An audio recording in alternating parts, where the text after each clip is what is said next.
Hey guys, in this video I'm going to show you how to remove objects or object inside your video using CapCut. If you find this video helpful, please consider to like this video and subscribe to my channel.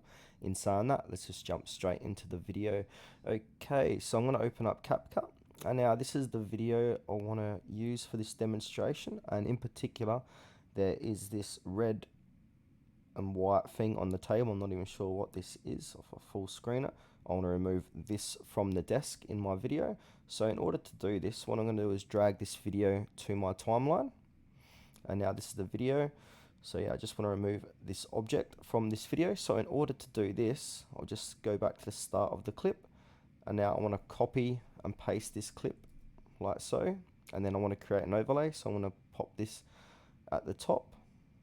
Now if I go back to the start here, now from here click on the first video, and then on the top right hand corner we've got video tab, and then the next tab we need to click is mask. And now because this is kind of a square object or more of a rectangle, I'm going to click on the rectangle mask here, and now I'm going to change the size of this and then click somewhere on the desk like so. I'm going to click, that's going to be about the same size as that, so I'm going to use mask here. Now from here we need to click into a basic, and now move this video across like so, and you can see how I'm moving this frame, and just cover that object like that. And now if I go ahead and press play on this video, you'll see that object has been removed.